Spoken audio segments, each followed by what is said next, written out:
आज देखील काही ठिकाणी दुबार नोंदणीची नावं आमच्या लक्षात येत आहेत.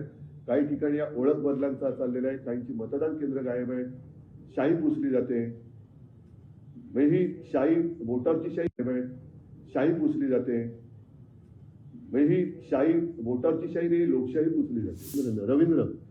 रवींद्रच्या नावापुढे बाईचा फोटो, ते काय? मग त्यांची ओळखच पुसली तिकडे. गणेश नाईकांचं मतदान केंद्र फरार आहे. अनेक ठिकाणी काही ठिकाणी म्हणजे ठाण्यामध्ये मला अशी तक्रार आली की तिकडे कोणी मार्गदर्शन करायलाच नाहीये, कोणाचं मतदान कुठे आहे. त्याच्यानंतर आता मी तुमचीच बातमी दाखवली ना की सरळ भाजपच्या उमेदवारांच्या नावाच्या पाट्या तिकडे केंद्रामध्ये. त्याच्यावरती काय उत्तर त्यांचं? सर्वच ठिकाणी सर्वात जास्त गोंधळ जो आहे याच निवडणुकीमध्ये सर्वात जास्त पाहायला मिळाला. काही ठिकाणी मतदारांचे नाव मिळत नाहीये, काही ठिकाणी बूथ मिळत नाहीये, कुठं मतदान मागच्या वेळी जिथं मतदान केलं होतं तिथलं मतदान दुसरीकडे झालेलं आहे. हा गोंधळ सर्वात जास्त यावेळी जास्त झाला नाही. हा लोकशाहीचा खून करण्याचा प्रकार आहे. ह्याला मोदीला जे वन नेशन वन इलेक्शन पाहिजे ते एवढ्याचसाठी पाहिजे की एका वेळेला सगळीकडे गोंधळ घालून काही वाटेल ते करा, पण सत्ता काबीज करा. आणि तुम्ही जे म्हणालात ना की या निवडणुकीत ती चढती बाजू आहे.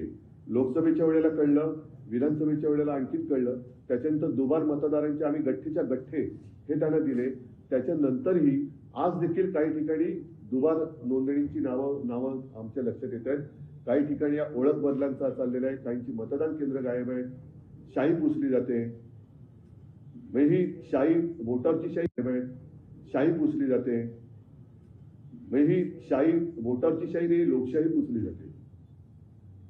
शाहीच्या मुद्द्यावर इलेक्शन कमिशननं असं म्हटलं की 2011-12 पासूनच असा निर्णय आला होता आणि जरी समजत आहे 11-12 पासूनच हा निर्णय आला होता. काय शाही पुसायचा? तुम्ही मार्गदर्शनी करा किंवा कशाने करा, शाही पुसली कशी जाते? आणि तुमच्या चॅनलवरती ते दाखवलं जात आहे.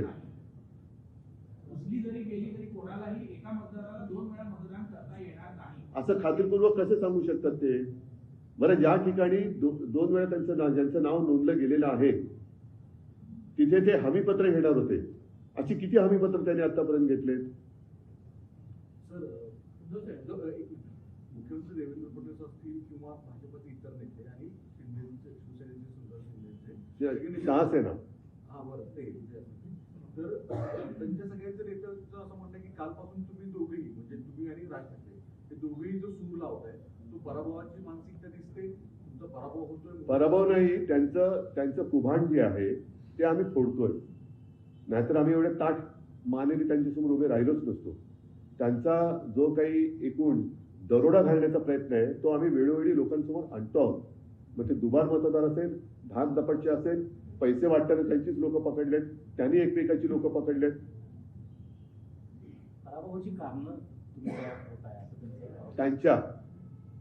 त्यांच्या पराभवाची कारणं, कारण ते हारलेले आहेत. देवेंद्र फडणवीस आणि त्यांची सगळी चोर कंपनी ती हारलेली आहे. हारलेल्या मानसिकतेमुळे त्यांना हे असले गैरप्रकार करावे लागतात. नाहीतर जा ना लोकांसमोर, जसे आम्ही जातो तशी.